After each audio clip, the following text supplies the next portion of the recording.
welcome to the Progression Health Podcast. This is episode number 53 with Hugh Gilmore. Hugh, do you want to introduce yourself? Yeah. Hi, my name's Hugh. How are you? I'm good.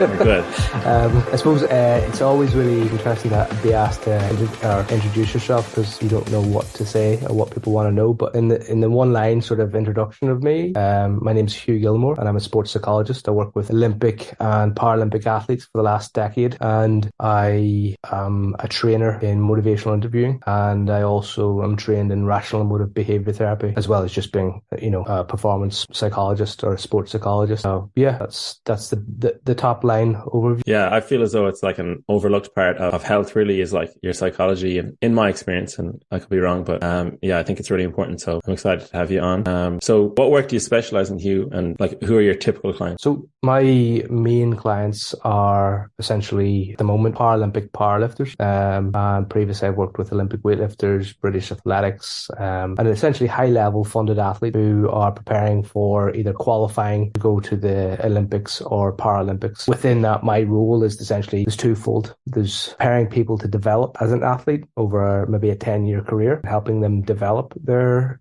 base to get in to qualify. And then the other aspect is actually their ability to execute a performance under competition demands. And again, that's a different sort of approach to psychology, because it's all about, the delivery as opposed to the development. So you can imagine for the general population, you could look at it as developing your health and fitness is all the stuff you do that you add up over the months.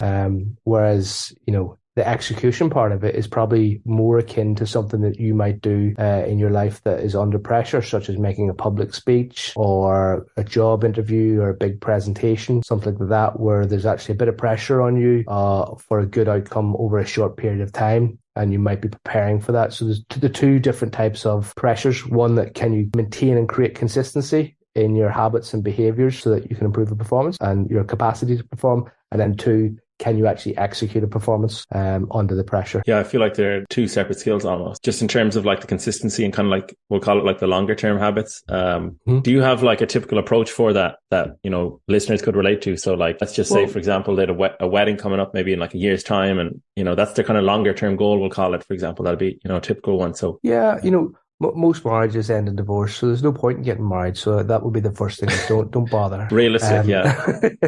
No, I'm only joking. I don't think most marriages end in divorce. But the point I would make is if you're actually preparing for something that's a big challenge, is that you often will put pressure on yourself to achieve a certain outcome or for it to go a certain way. You'll become maybe very rigid in your thinking, and you might put demands on yourself that it must go well. I should not fail. I shouldn't look silly. And then you might have secondary demands, such as if it does go bad, I will be a terrible person. People will judge me badly. Or, this will be 100% awful if it does go very bad. And the reality is that when you put those rigid demands on yourself, you create a pressure that is not helpful to your performance. So when you sit down and go through a session with RABT, you'll actually look to identify any rigid demands that somebody might have and then dispute those and replace those with more flexible things, flexible beliefs, which would be more so along the lines of, I really want this to go well. However, if it goes bad, it doesn't say anything about me other than it was a bad day. It was a bad experience. It doesn't mean that I'm a bad person or that people won't like me. People will understand if I make a mistake, and this is a much more helpful viewpoint, but it's also more logical because some people will show compassionate towards you. Not everyone will shame you for your terrible speech at the wedding or whatever. But then if we look into it, actually, that's making behavior change at a philosophical level, where you're changing the perception of the demands. You're changing your philosophy about the demands on yourself. If you go one level down, you've then got cognitive. So you have 4 levels, 4 solutions to every problem. Top level is philosophy. The next level down is cognitive, which is how do I know that people will think badly of me? How do I know that it will be 100% awful? How do you would question the cognitive thoughts that you're having, or all thoughts are cognitive. You would question the validity of the thoughts that you're having, and then you would realize, well, actually, you don't have the evidence. You would have to find this out. So again, that would reduce the pressure on you. But the thing about the philosophy is the philosophy teaches you to go like, if everybody did hate me because I did do a bad speech, then I would just have to get on with my life with people hating me. And that's brutally powerful. Because if you think about this, if somebody has, say, social anxiety, they have social anxiety because they walk into a room at a party to give a speech or whatever, and they might think everyone hates me in here. And the philosophical behavior change is, how do I want to be in a room full of people that hate me? And if you go, right, everyone hates me, I accept that, and I'm going to treat them nicely, interact as best I can, and then leave and get on with my life afterwards. That's a powerful person. Like, you're not going to mess with that person because they're handling the worst case scenario.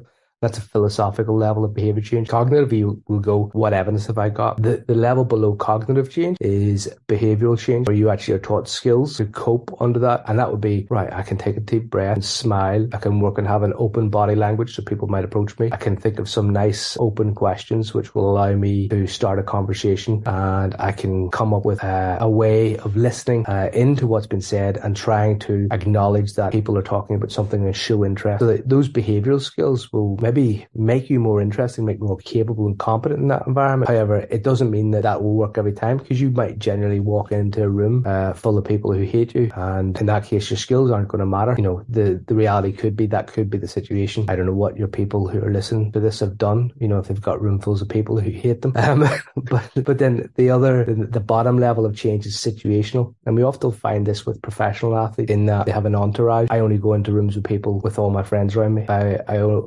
I don't have to go into awkward situations. People do the things for me. So an example of this is, I know a professional ice hockey player and a psych went round to meet them to do a psych session in their flat. And the psych said, yeah, you know, I'll have a coffee or whatever. And the ice hockey player said, well, sorry, my maid isn't here at the moment, and I don't know how to make coffee. I've never made it before. So, and this is because they've had things done for them their whole life. But you can think about this, like, you've been in a sports system like a soccer player in the UK since you're 7. What skills have you developed interpersonally and the ability to do normal everyday tasks? Minimal, depending on your club. So professional athletes often end up with lots of situational stressors removed because they have the money and the finances to have that created. Obviously, your people listening could change the situation. I don't go into rooms that I'm not welcome in, or I don't go and put myself out to do speeches or whatever it is. But that then is a weak position, because it doesn't allow growth, development, or experiences. You know, it's avoiding the situation, which is fine for some things, but for sometimes we can't get away with avoiding it. And it's not that any one of those methods is better than the other. It's just that they all have different qualities and different costs and pros and cons. I would obviously encourage people to look at the philosophical behavior change, because if you can nail that, that's the most robust one that you would make. So examples of this with athletes that I've worked with are people saying, you know, I have to win, I must win. That's outside of your control, and you putting that pressure on yourself is actually causing you to tense up physically. And because you're tensing up physically, you're less limber, you're going to run less fast. So actually, when people give up this idea that they have to win and they focus on what they have to do, they're much more confident. One of the skills that I would do, and this is maybe useful for you, is I do a very simple thing for motivational interviewing. I ask them, what do you do when things go bad, and describe a really bad performance? And then what do you do when things go good, and actually hone in on the things they do, the things they're in control of before a competition. And then what they find out is actually what's the difference between those two things. Now we've identified that, you know, before a race, they listen to music, they focus on themselves, they've got certain cues and things that they say to themselves that give them confidence. They've got a certain race pattern or a race strategy, that type of thing, that will allow them to focus in on what they have to deliver, and as a result they perform better. But the other thing that I'll do, they'll say, have you ever felt like shit? Have you ever felt like shit and done a good performance? And I'll all go, yeah, okay. So see all this idea that you have to feel good and you have to win, actually, you know, that just because it's nice to feel good, real good athletes, the top athletes, feel like shit and deliver a good performance. So let's think about this. If you have to give a speech at a wedding, or you have a job interview, well, you practice it under difficult and shit circumstances so that you know that you can deliver that speech or deliver it or do that job interview even when you're on your off game, and still put in a respectable showing or performance. And a way you might do that is you might pressure test it. So you might actually just go out in the street, stand up on a box or a wall and just talk it out to the public, you know, give a presentation in public. Or something I've actually recommended to somebody going for a job before is the slides for your presentation, jumble them up and practice it jumbled up. And then suddenly it's become really difficult and you have to like deliver this coherent presentation with slides that somebody else has jumbled up for you. But then when it comes to the real thing, you know it inside out and you're flexible and you can adapt. You're not rigidly learning things by rote. So adding in pressure situations like that inoculates you against the pressure of delivering it. So if you were, for example, at a wedding, you could imagine, having to take pauses. What strategies would you do if you lose your line? Taking pauses, taking deep breaths, things like that. Or an easy one is, right, everybody take a drink.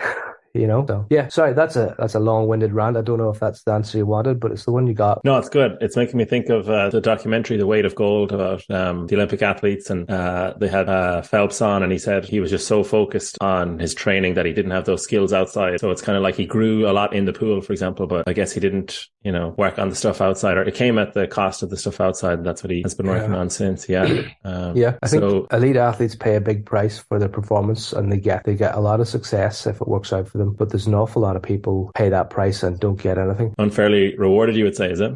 Well, I wouldn't want my child to be a professional athlete. And some sports are definitely worse than others. But I think that it can limit their development and perspective in life. Because I think did you play any sports growing up? Yeah, I played badminton for about 10 years or so. Okay. And you probably got a lot out of that. Yeah, it was like my foundation of sort of, exercise, and why I think I'm so passionate about it, I guess. Yeah. So like you got a lot out of badminton, but also connected you with local club, connected you with people, and it was fun, there was enjoyment. Whereas actually one of the things that I do is I sit down with people and go like, look, what you're bringing is great. You're really, really good and you're working really, really hard, but you're not improving enough. So you're under pressure and you spend the next 4 years trying to keep hitting targets. But as you work towards those targets, it increases because you're closer to the games. So you have to be even better. So it's not a case of just you hit one target. It's like, right, you've made 6 weeks of progress. Are you on track? And then it moves. And then are you on track? It's continually trying to that, and the targets you have to hit are continually trying to increase. And if you don't hit those, then you start going off program and you essentially go from being a funded athlete to a person without a job. And if you haven't invested in your career or life, then you could end up in a position where you're finding life quite difficult. So there's athletes I've worked with have gone from being a funded athlete, Olympian, a star on TV shows, things like that, and then off to working in coffee shops, because they've no A levels, no skills or qualifications. And like it's a common feature within professional football, things like that, where once people are retired, it's like if they haven't saved their money or done appropriate things, then what do they do next? So if there's a lot of Americans listening, I think the stats around like NFL players going broke, around 95% of them are broke within 5 years. Why is that? Because they're not been taught the ability to professionally manage money, and the people who are around them when they have money soon disappear whenever they have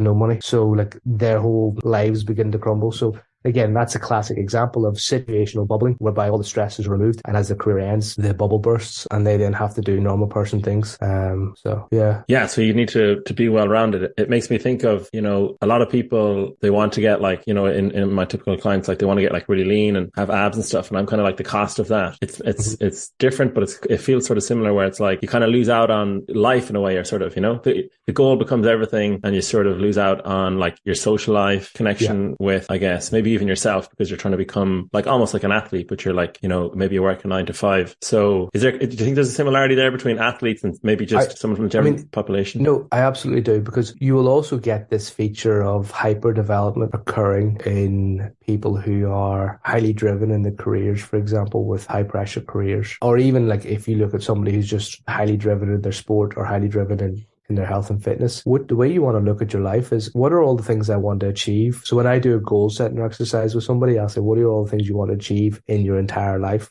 Spend 5 minutes writing it down on a page, and then I'll do that again. Now do that for the next 5 years, write everything you want to achieve in the next 5 years. The next time frame is the next 3 years or a year, and then the next time frame is 6 months. And you spend 5 minutes doing that on an A4 page. And then what you've got is everything that they want to achieve across their whole life and across these shorter term time frames, and then they get to pick 2 A goals off each page and 2 B goals. So that's only 4, right? And then they put those down, and you've got a list of them from 6 months, a shorter term thing like a year or 3 years, 5 years, and then life. And then what you see is that you've actually prioritized your goals, and you've gone, in my life I want this, in this next 6 months I want this, and that allows you to be a little bit focused on things. But it also shows you all the other things that you put down are the things you have to sacrifice, because you can't choose choose to be good at everything. And that's a really important thing. So like if you're trying to get abs, for example, what are the things you're going to miss out on? And are they more important than abs? So like social occasions that are bonding with family and friends. I think some of the most important things that we can do for our health and well-being is be socially connected. So if you're telling me that you're choosing to miss out on social connections with friends and family, I'd question how getting abs is going to be better for your health than having social connection, because social connection is so protective for mental health and also physical health. And what's really interesting about this is loneliness actually spreads, right? Loneliness is a contagious disease. And if you think about it, that sounds strange. Like if in a network, some person gets lonely, how does it spread? Because they're lonely. How does the loneliness spread? Well, it spreads because you've got three people who are friends and one of them sort of drifts off. Well, then those two people have one less person to connect to. So they become more lonely. And then if something breaks up, if the three of you were all meeting up and that it doesn't happen, then you get that drifts apart. So loneliness is a contagious disease which actually spreads through social networks, and there's a massive amount of health implications for that. So like the opposite of that is actually social connection. But again, why are these abs important? And what are you telling yourself that these abs are going to say about you?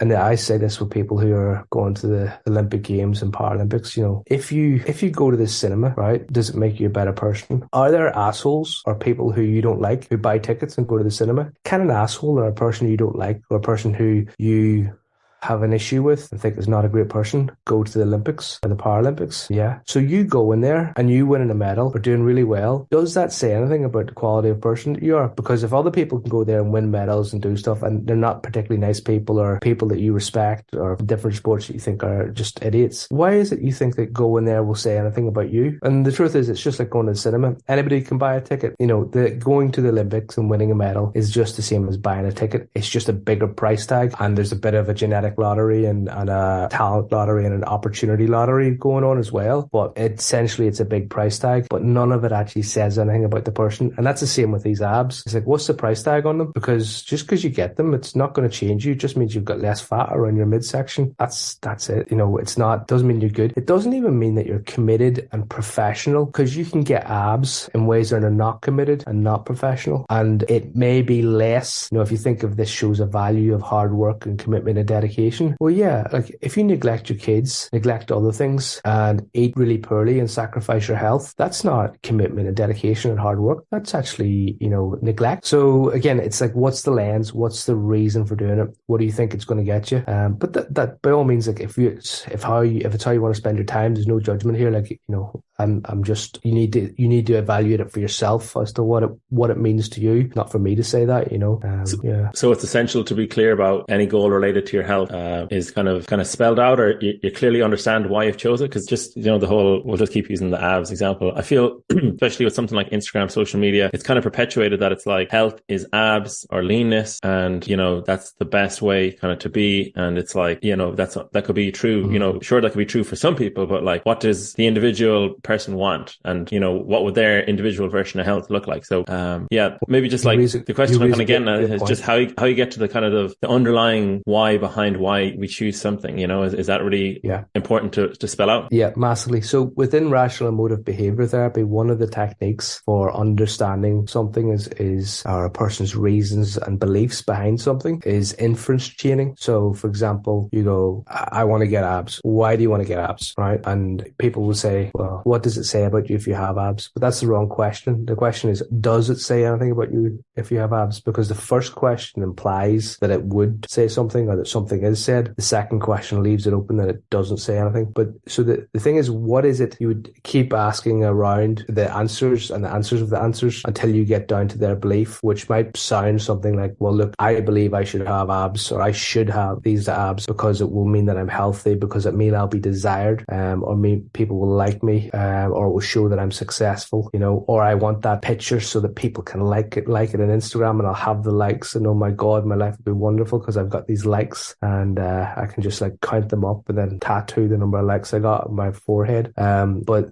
the point being that what's really interesting about this is you mentioned Instagram. Is it healthy to need approval from other people? Because if you're actually looking for likes and looking for approval from other people, what you're actually doing is you're saying, I will become a clown or a slave, whatever term you want to use, for your approval. I will, and I've used the example before. If I have to get approval of somebody, I will, and you modify my behavior, and I modify my behavior, you've become that person's slave, because that person has holding a judgment of, good people have abs, and I like pictures of abs, and I'm going, well, I need to get a like off them, so I'll get some abs. I've now become their slave because I'm modifying myself to fit in with their worldview, and I've lost my identity and who I am. So you shouldn't look for other people's approval under any circumstances whatsoever. It's nice if you get it, but if you're modifying who you are and your identity to get other people's approval, you're never going to be happy. And I think that's part of an issue with social media, is that the whole idea that you have to be liked, and you have to have a Instagram following, and it's quite what's the word, toxic. So the really good point here that I want to make is that if we look at psychology and how people get things wrong with psychology, they think, I have to be happy. I'm doing this to be happy. I'm setting my goals. I'm doing my gratitude journal. I'm, pointing my face at the sun in the morning. I've got my morning routine. I've got all these nonsense things so I can be happy. Well, you know what? CBT, or not, what is the CBD? That's as well, or one of these kind of fad sort of supplements as well thrown in there for good measure. Oh yeah, a bit of CBD as well, and whatever else. But I have to be happy. I have to be happy. Right? You know what? You don't have to be happy, because you know what? Happy is a byproduct of working towards something that you want. It's not something you try and get to. So that's like trying to say, if you're thinking the abs are going to be the health, or abs are going to make you happy, that they're not. That's a byproduct of the journey. And the way I look at this is, your emotions are things which are signals about how you are within emotions are. Your emotions are signals about how you are in the world and what your experience is. And if the world is shit and you're having a shit time, it's good for you to have a shit emotion, because then that's a signal to you and to others. It communicates that things are not right, and then you can act on it. And when you get the emotion of happiness, you go, oh, things are right, and you can enjoy it. It's just a signal. But if you're chasing the signal, then you're missing out in the whole thing, because the whole thing is actually what are the things below the signal, the beliefs that you have that cause it. So I'll be happy when my son's laughing and playing, and we're playing about, because I'm like, yes, this is playtime, this is fun, this is development, he's enjoying himself, therefore I'm happy, and that's good. However, if I go and I force him to play, it's not going to be the same thing. It's so funny you say that. The minute you said son, I thought of LeBron James and his son, and it's like instantly it was like LeBron James will be happy when his son and him play in the league together, because that's actually like a dream of his. And again, that's really weird, because he's just gone and slapped on a life onto his son, and a demand that he wants out of his son, and that's not really accepting his son. Pretty shit parenting, if I'm honest, because it's a lot of pressure. But unless the child really wants that, and that's what the child's dream is too. There's a whole lot of unpacking in that. So where am I going with this? The point I'm making is that we don't chase things thinking the things make us happy, or chase the happiness, or chase the abs, because those are the byproduct of what we get from a way of living. So you get abs if you eat well, you train hard, and you use your body functionally, and that will come. And as a result of that, you'll have a body that looks like somebody who uses it well and is well fed, as opposed to the other way around. So it's like really letting the tail wag the dog. So with beliefs, how would someone get started on figuring out their beliefs? Because it's kind of like it feels like trying to unearth something that's sort of like locked away almost, because a lot of people will have these beliefs that they'll pick up, or they just won't be front and center of their mind, but they'll just be kind of acting in the world like, I want the abs, or I want to bench 100 kilos or 225, but it's hard to get down to the core of it. Yeah, there's three core beliefs that we pretty much think make up most of our experience, and these core beliefs are like three healthy core beliefs that are useful, and they're actually USA, ULA, and UOA. So unconditional self-acceptance is USA, unconditional other acceptance, and unconditional life acceptance. And quite often what we find is we do things when we aren't accepting of one of those states. So I am not happy with the amount of money I make, therefore I do not currently accept the state of my life, and because of that I might become disturbed. And that doesn't mean that if say for example I have no job, job and I'm not making money, that I can't strive towards that. It's just that I'm refusing to make myself unhealthily or unhelpfully disturbed by it, because I'm accepting the fact that I currently don't have any money and that I need and want to do something about it to make things easier for myself. But if I was placing a demand and saying this is unacceptable, this is terrible, it means I'm a bad person, it means other people won't love me, it means that I just can't stand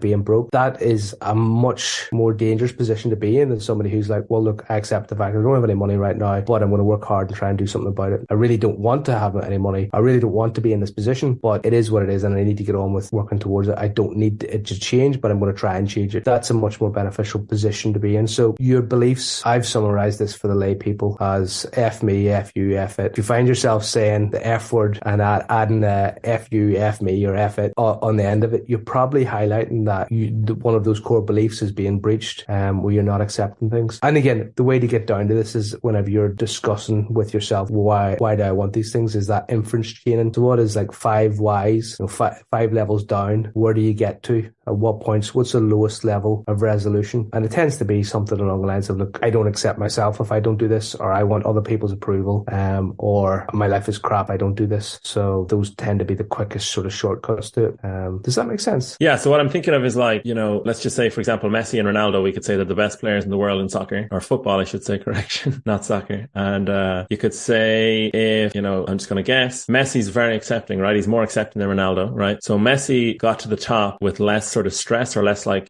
side effects in terms of like, I don't know, personal distress or something. Whereas maybe Ronaldo, his route to the top, he still got to the same place, right? But like there was like more side effect because of his beliefs. Like we'll say Messi's, and this is just purely me, like this is just the way I look at the two of them now. But so there's no, like, this is not based in fact at all, but it's just sort of like, Messi kind of maybe is like a more well-rounded person, and Ronaldo is more like, unbalanced or something. And they still got the goals, but yeah. Well-rounded is kind of like a judgment about that human being, and that's again something we would discourage, because that's not going to be beneficial. Because if I was to try and judge you, I'm not capable of actually doing that, because I'm not able to measure all of the facets about you, and I don't know what the future of your life will hold, and I don't know what you've done in the past. It's very difficult to say that, but I like the way you're going with that. What I'd say is a good way of thinking of this is, if I have the belief that I should have a Ferrari, right, or I should have abs, and then you might have a secondary belief of, and if I don't, and then you can fill in the blank there of why it would be bad if you didn't have that. That's quite an intense belief. Whereas if I had the belief of, I really want and I'd prefer to have abs or a Ferrari, but I don't need to have abs or a Ferrari in order to work towards achieving that, or in order to save for it, or in order to put the effort in, or in order to get on with the rest of my life. See what I mean? So one of those beliefs will allow you to have then that belief will cause a healthy emotion.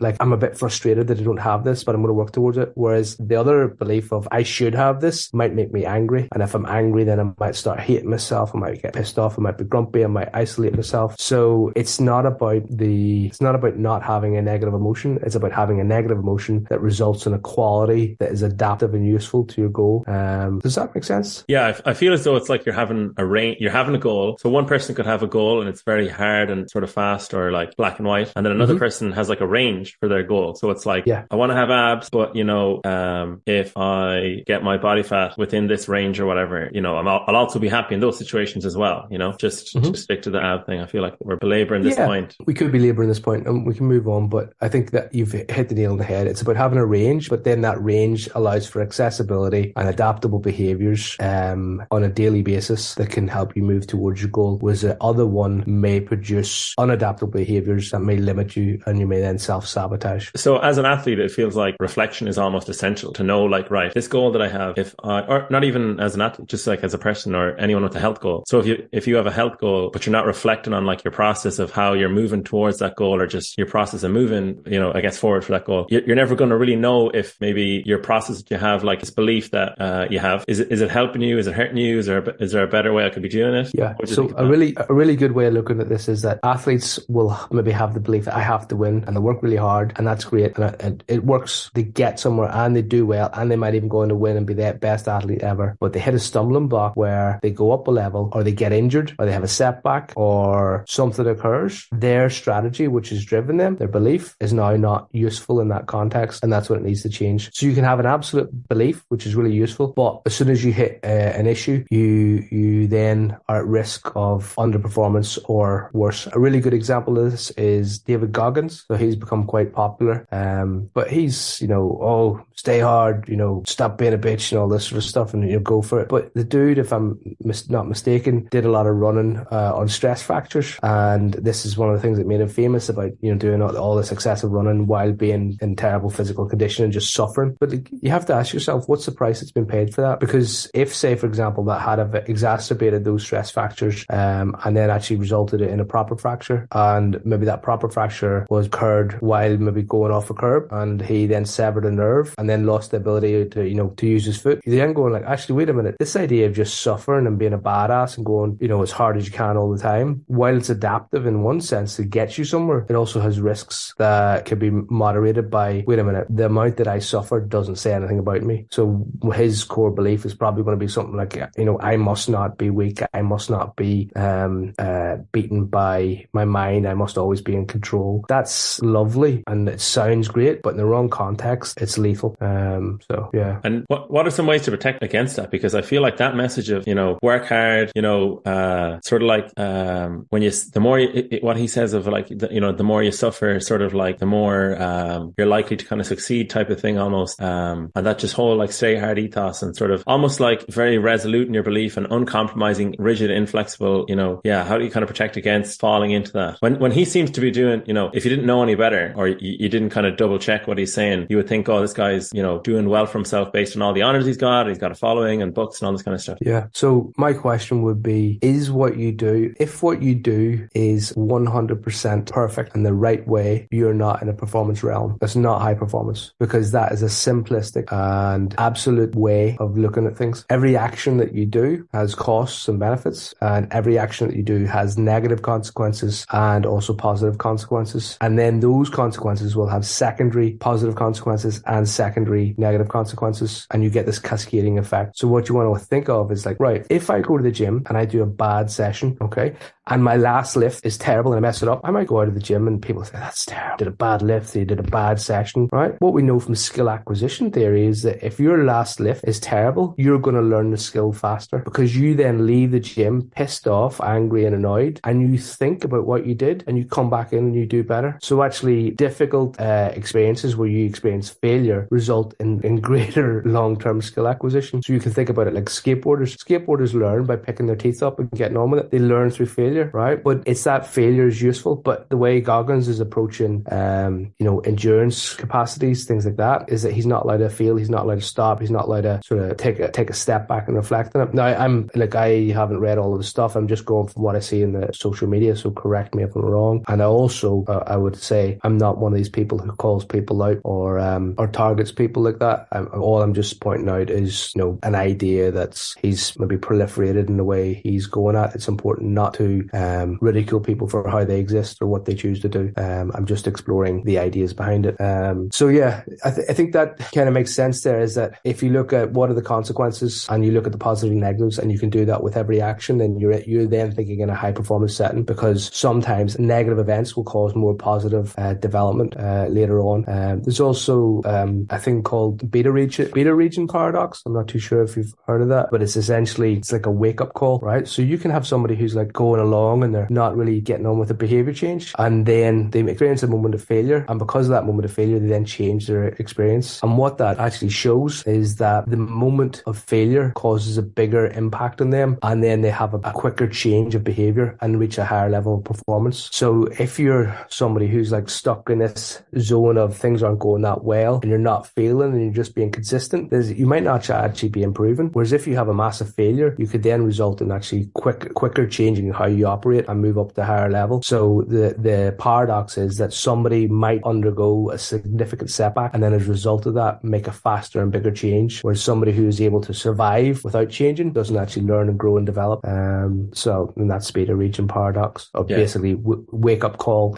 When do you get your wake up call? After 10 years of doing the same thing, or after 10 weeks and then having a massive failure and then starting to look at what you do differently? Yeah, so it's kind of like sort of introspection or just kind of considering your approach. Yeah, so being a little bit more specific. So like one of the posts that you had was about psychology for a powerlifter. Mm-hmm. What are some kind of general guidelines and tips you would give to someone going for a meet? Hopefully I'll compete later this year. And it's funny actually, I just trained with a friend recently and he was cycling himself out. He's going for a 1 rep max. And it was very interesting to watch. And I have that little bit of I understand a little bit of psychology, so I was kind of just like I knew not to sort of like push him and try and get him to like do anything he didn't want to do. I was just sort of just trying to be encouraging, but it was an interesting situation with knowing a little bit of psychology. So what are some general guidelines? There's a few things I would do. Is one, confidence comes from doing things that you have done before. So practice in your competition gear to the competition commands within the gym and the training environment. Even live stream your training, because then that's putting you under pressure of people watching you, right? But then if you think about like how you warm up for a competition, some of the stuff that we'll do is we'll go, the warm up, the bar weight has changed. Your warm up is now shorter or longer. So you then practice warming up slowly or warming up really quickly, because in a meet, the way that you warm up might be affected by the timings of the comp. So like things like that go wrong in competition environments, incorporate those into your training so that you then are able to adapt to those. The other thing that you talked about there about psyching up, we call that pre-performance routine. So within a pre-performance routine, you will have a way of conducting yourself that gets out the best possible performance from you, and that develops over time automatically. It's not like a ritual, like a superstitious thing. It actually has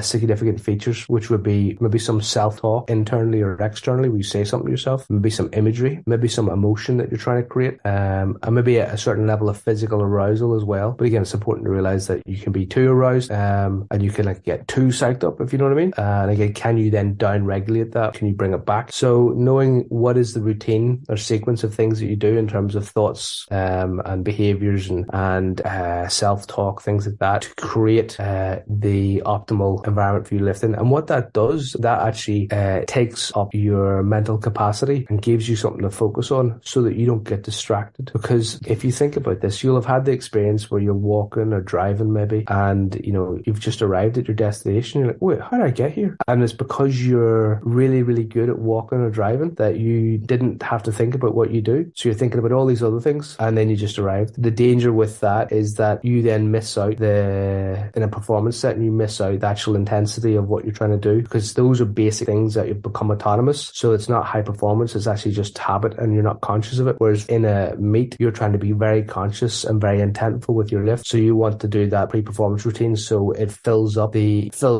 rest of your head with this pattern that creates familiarity and confidence, so that you can then focus exactly in on the right amount of your effort on the lift. What we find is that athletes who are really experienced have a more developed pre-performance routine, because they need that, because they're so used and so confident at lifting that they need to be able to occupy their head with this pattern beforehand, and that produces a better result. Whereas novice lifters, if you think about your first meet, you nearly don't even have a pre-performance routine, because if it's the first time you're lifting, you're so engrossed in actually just doing the basics of the lift that you don't have the opportunity to think of all this other stuff. So you're fully engrossed in that, so you maybe don't need one. The other thing is having a good conversation with your coach beforehand. Like, this is what I like, this is what I want to do, this is what I don't want to do, these are the things that you can do to help me, these things that you could do would really piss me off and put me off on the day. I think the other thing is there'll be certain points. I remember telling an athlete I worked with, it was the final Commonwealth Games, and I said to him, look, you're coming to me stressed out about this and that and other. This is your last games. The biggest thing you have to do is go out, take a look around, take a deep breath, smile, take it all in, be in the court, and just realize that this is one of the highlights of my career and I just want to have a memory here. And literally they went out and did that before every game, and said it was the best games they had, just because it took the pressure of it, allowed them to step back and go, wait a minute, this is not all about winning, this is about sport, this is about memories and things like that. But again, that can be the situation. You can connect to a different set of values in any stressful situation. Like if, say for example, you work in a highly stressful job and it's not a nice job, there's difficulty, you can just go,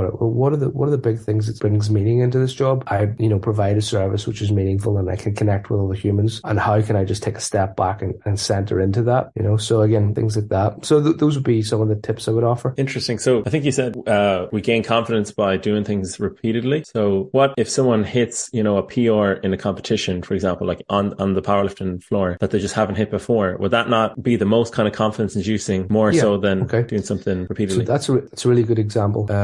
Whenever you hit a PR, you're now in a heightened state of risk. You've just pushed your body to a position where it's never been in, and therefore you don't know what the capacity is beyond that. And you also, ridiculously enough, have been then gifted with this big, massive ego boost of whoa, PB, which is then danger for making stupid decisions. So like elite athletes, when they set one PB in the gym, they'll go, right, I know I shouldn't go for a second one. Whereas an amateur will go for a second one because the second one is the highest risk. So again, this is part of, you know, competition strategies will be knowing what you have in the tank and what is likely. Most people will try and set a PB on maybe the second lift or the last lift of whatever lift they're doing. And that way, you know, they're in a safe zone. Whereas if you go out trying to set a PB in the first one, then that'll be a little bit brash if you're an experienced lifter. Now, where am I going with this? So confidence, if you look at the research and confidence from Albert Bandura, mastery, the previous ability for you to have done something. So whenever I use the example, I say,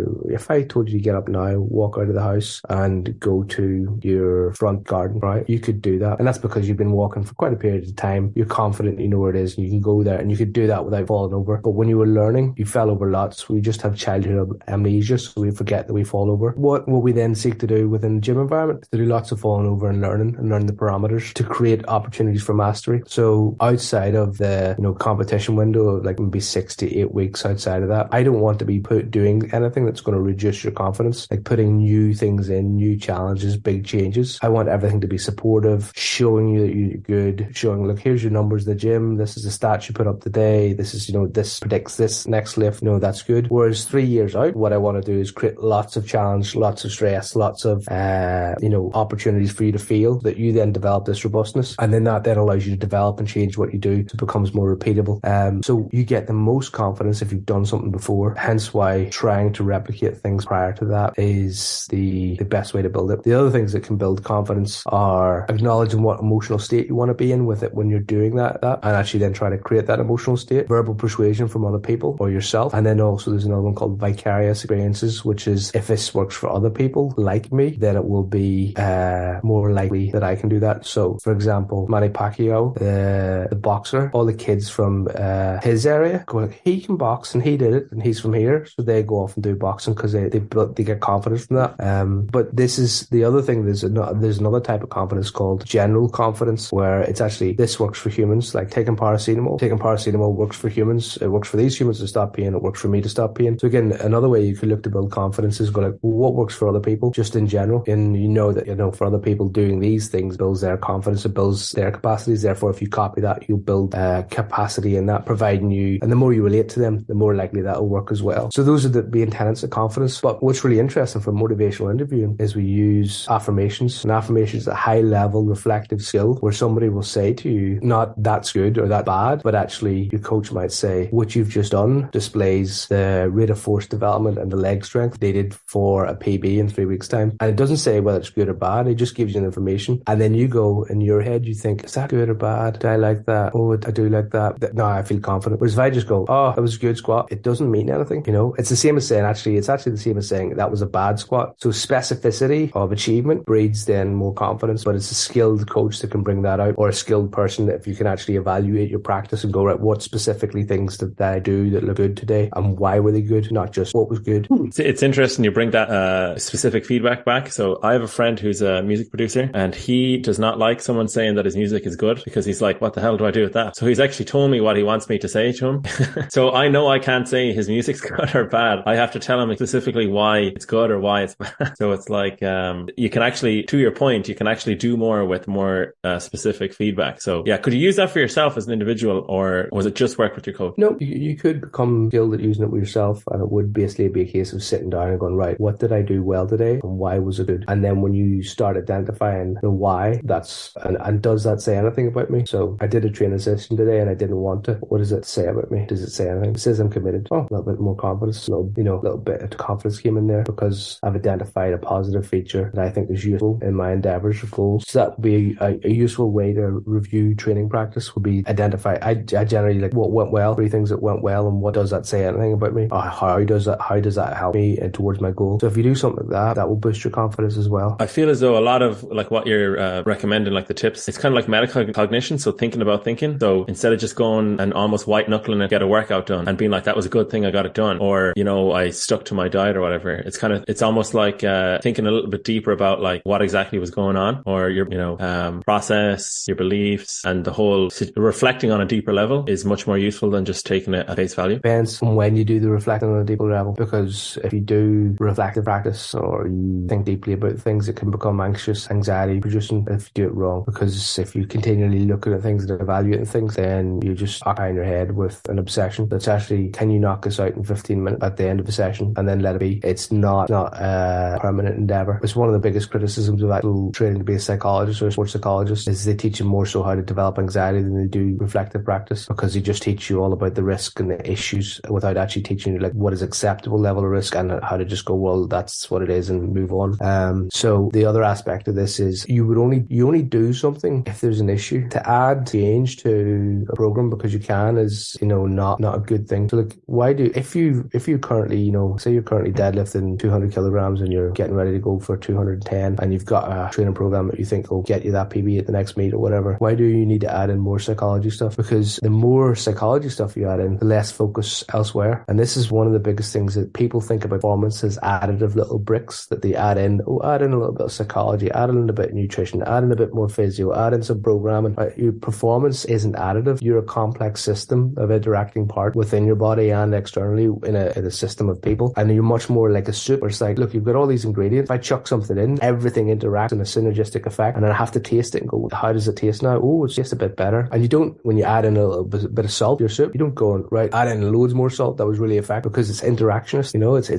It's about the ratios and how things interact and work together. It's not about just adding in components. So there's a cost to adding in a component or a behavior change thing, which is what this metacognition would be, of thinking about thinking. The cost is that it takes energy and focus off other things that might also be important and need to be maintained. So the way to create high performance is to strip out the unnecessary. Look at a JCB. For any Americans listening, that's a digger. Do you use the word digger over there? I'm not sure. I'm not. Well, I assume they do. Right. Okay. So a digger, like a big thing with shovels, stuff that we have in building sites. So a digger or a caterpillar, you know what a caterpillar is. So something like that. They're built to do everything and work well and last, but they're not built for performance. A Formula One car is built for performance, because essentially it's like, what are all the things it doesn't need are taken out of it. There's no windscreen, there's no roof, everything is removed, so it can do one thing really well. And it's not overly designed so that we'll do like a car will last 3 seasons. All the cars are like repaired and refurbished after and stripped down and rebuilt. So they're designed to last for the specific amount of time, and that's the highest performance it could be, the minimum level of componentry to get the maximum level performance over the course of the season or whatever it is. It's not about over-engineered. So you want to think about your performance as like, actually, the more I take out, the more focus I can have on things that are the most value and the most important. So what can you actually remove is probably the first thing I do to any athlete, is like, right, what's the things that are holding you back and how do we get rid of those? It's funny you say that. I had a conversation where I was just reviewing the work that had been done, and the person was like, yeah, I'm going to do that, and I'm going to do this, and I'm going to do that. And I was like, I would recommend actually keeping it simple. And the person just was like, no, I'm going to do as much as I can. So sort of the opposite of what you've just recommended, but it's very useful, because you could end up doing less and having more time for other things, like outside of your health, for example, if it was the health sphere we're talking about. Well, it's really interesting. Like behavior change, when does people stop with their behavior change? They stop whenever they add in a second level of behavior change. So if you're quitting smoking and you start to try and change your diet, you then go back to smoking. You're more likely to, because you don't have the willpower or effort, because that stopping smoking hasn't become a sustained change. So it's about maintaining, sustaining, developing and normalizing that level of behavior before adding in something else. And this is really interesting, because if anybody's listening who is a software developer and does project management, they'll know of or they might know of a thing called Kanban, which is like a project management software approach. And one of the things it has is work in progress limits. So when you break down all the tasks you have to do, you're like, well, we have a limit on how many tasks we're allowed to be working on. And that's because that means things get done, because you're not then spreading your energy over all the different tasks. You're actually focused in on a priority of things. And funny enough, that's exactly what I talked about at the start of this call when we talked about goal setting. And it was actually, pick 2 and label them A goals, pick 2, label them B goals. Here I've got 4. It's not everything. So it's the same principle, all in different spheres. Very good. Yeah, I was actually going to ask just on the goal setting. So is goal setting for, let's just say for health, just to keep it kind of, more general, is it to progress towards a goal? Is it just absolutely essential that you have goal to make progress with anything? Is it essential to have a goal, or could you have it sort of undefined and say, like, I wanted to improve my health, I wanted to feel better, or I wanted to improve better, and you could make progress with a vague sort of target in mind? No, one of the things that is wrongly assumed is that goal setting is this big magic thing that is really useful, and you have to sit down and set smart goals. And actually, most people have some sort of half-baked formulated goal in their head, and that might be enough. That might be okay. However, when things go wrong, the better shape and more specific goals will allow for more learning and feedback to occur. So it's like, how much effort do you want to put into goal setting? Enough that it works, but not too much that it's a waste of time. And that's probably an iterative process where you try it, see what happens, then try and be a different way of setting your goals. The way that I've highlighted basically creates priority across different time frames, and then you then decide how you're going to work on those, and that'll help you sort of get a grasp on what you're actually really working towards. And I think the big thing there is that it provides meaning in your life when you go like, what are all the things I want to achieve in my life? Because there's probably an underpinning why, or what's important, and why is this important to me, that's setting that up. Whereas focusing on what you want to do in the next 2 weeks doesn't really matter if the rest of your life is falling to pieces, so that's why this bigger picture thing helps out. The other issue with goal setting is goal setting can be maladaptive and cause problems. So eating disorders are a classic example of, I need to get down to a certain weight, and you set this quantitative number, and that then results in somebody being over obsessed about the number, and maybe then potentially without the proper information developing an eating disorder. But again, goal setting is also what caused the financial collapse in Enron, is again, that was caused by poorly set goals around quantitative measures and not qualities of financial decisions being made. And again, within climbing Everest, people set the goal of getting to the top of Everest. That's not the goal. The goal is to get to the top of Everest, not die, get back down, and not lose any fingers or toes, right? And this is why Everest is littered with dead bodies, because people set the wrong goal. So if you set a quantitative goal and you don't set a qualitative goal or a meaning behind it or a why, then you could end up messing things up and having really bad consequences. And you see this in the gym when people say, I want to get, big squat. Great, but it looks as if your spine's going to pop out your ass. It's like you need to have the quality movement, not just the numbers on the bar. I don't know how you've seen my squat, but I'll take down the clip wherever it is online.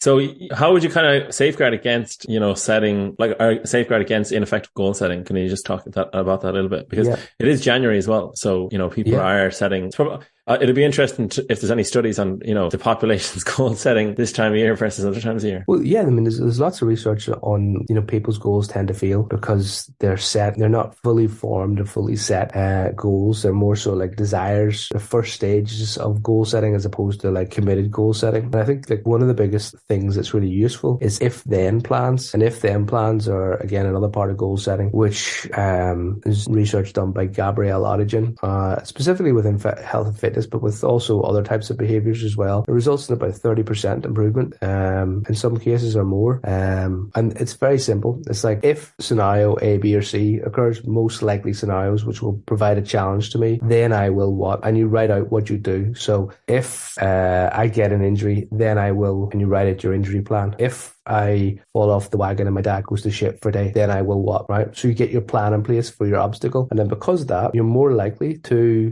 experience an obstacle and overcome it and have less of a setback. Whereas people set goals and don't actually plan for the setback, because that's negative thinking. It's like actually thinking negatively about these things means you're planned and prepared. There's even research on imagery and the use of imagery within the police. That was my next question. Imagery. Yeah. So basically they did a test where the police were kitted up, armed with paint bullets, and they had to go into a live fire scenario, and they did the scenario, and those who did imagery beforehand performed better. So then they changed it. They then had the scenario where they were going to get shot while in the scenario, and again, those who imagined getting shot and returning fire did outperformed those who just imagined not getting shot and just neutralizing the target. So actually thinking in advance about what can go wrong and be prepared to deal with that resulted in better levels of performance. So, and that was just done done a simple imagery task. The groups that didn't do imagery and that had to sit and watch like an episode of a TV show while the other groups were doing imagery. So like they were being mentally occupied, so couldn't prepare, and they had worse outcomes. So again, prepare for the worst and you'll more than likely get more success. There's an app called Whoop My Life, which actually looks at, and I recommend it to people at times. And it's a way of essentially working through Gabrielle Audigen's process in a more fuller method, which is what's the wish you have, what's the outcome you want, what's the obstacle you face, and what's your plan. So it's a very simple app, and you can set that up with whatever it is your goal, and that's a useful method I'd recommend as well. Yeah, because goals are quite challenging to achieve. Even to set a goal effectively is challenging. So something like that simple approach to Whoop, like in your experience, how effective is it? Because it sounds in theory, oh yeah, that would definitely help, but does it actually play out that it actually helps for most people? I had an athlete who was very afraid that he would get a hamstring injury when he put on his spikes. So when you wear spikes, what that does is that increases the rate of force development, or the capacity for you to use rate of force development, and you create more power. And if your body's not used to that, because it's the first time you wore spikes, you're more likely to get injured. And of course, you only start wearing spikes when it comes close to the competition. And he was concerned about this, and I said, right, okay, what's the plan if you get injured? Well, if I get a hamstring injury, which is most likely, then I would assess the damage, arrange for physio, get it iced, protect it, keep it mobile, keep moving through it, just wrote out a full injury plan. Like it was a 28 point, this is an experienced international athlete. It was a 28 point injury plan, like of detail of what would occur. Went to a competition, did his hamstring, and he was trying to get ready for the World Championships, and he said it was the first time he's ever got an injury and never been stressed because he got the injury. He was like, okay, I know exactly what I'm doing. Went straight into this injury plan, executed it perfectly, and was still able to go on to the World Championships and compete, So, and that was 3 months out from the World Championships. So again, it's a process I've seen work all the time with athletes. Like we've done it with what if you miss the first 2 lifts? What if you bomb in competition? All that, So it'll be a routine part of our preparation for competition as well. It makes me think of that quote that perfect practice makes perfect. I don't know if that's been kind of like, it's gone, but it's kind of just like you can't practice perfectly. So like it's preparation, it sounds like far more important through imagery. Yeah. It's the ability to prepare for things that are challenging will definitely help you. And you're not looking for perfect. You're looking to be the best you can be in imperfect scenarios, imperfectly prepared, fully prepared for circumstances, and still do the best possible performance. That's what elite performance is. It's not about everything going right. It's about everything you can make go right when everything goes wrong. That to me is like the epitome of what a top level performer can do. Yeah. So it's like being an adaptable athlete or a flexible athlete. Yeah. Brilliant. Yeah. I always like to say I'm never prepared, but I'm always ready. You might have gathered that from how this podcast started. That's brilliant though. Yeah. I like that because, if you have that mindset, then you can almost figure out a situation, and you don't need as much to get ready. Yeah. Brilliant. I mean, it's like this podcast. It's like I could have made a load of notes. I could have, hyper prepared for it, but I didn't. I've just got what I've got and that'll do. And it will be, good enough. I think that's the thing is like you'll do your best and take into control what you can, but you don't need to be over prepared. You don't need to be overly perfectionistic and controlling about things that you can't do, because I don't necessarily know what tangents we might go on, And I feel like you could almost practice that as a skill. So like, maybe going for a workout and forgetting your belt on purpose, or forgetting your cup of coffee before the gym on purpose, or throwing in little challenges, or for example, I run as well. So it's like maybe, actually going out and running in the rain because it might actually rain on race day, for example. Yeah. Those are perfect examples. There's an approach to pressure training, which looks at changing the demands of the competition. There's an approach to pressure training that looks at changing the demands of the task, the judgments that you might experience, the fatigue levels that you might be under, the consequences you might experience. So like you might add in like forfeits, for example, into training, if you're training with somebody else. So those things are all ways of modulating the pressure you're under to simulate competition demands, or the emotions and feelings and challenges you might get from competition, so that you can then go on and do a better job. So I mean, that's the basics of it's also the basics of exposure therapy, really, in terms of curing phobias, because it comes from the same sort of line of thinking. One is, how do I create something as similar as possible to that, so that you're then not stressed out when you're in that emotional state or cognitive state, because you're then familiar with that emotional and cognitive state, behavioral state, it's no longer a stressor to you, so you then can perform better. Yeah, the exposure. Yeah, I like that. So a common thing that I see is like, things didn't go my way, or I got unlucky, and I couldn't exercise as I would like, or I couldn't eat as I would like, or the weekend was tricky. I feel like there's a way, kind of based on what you've said, to flip that and sort of be like, I can't, the words are sort of evading me, but it's almost just like, almost the phrase that you had about getting ready, it's kind of, things are never going to be perfect as well at the same time. It's actually going to be more imperfect than perfect. So it's kind of like, with that in mind, how do people approach their health, Yeah. So, seeking perfectionism, and this is really interesting when it comes to like just health and fitness, is that people often overemphasize things that are not important.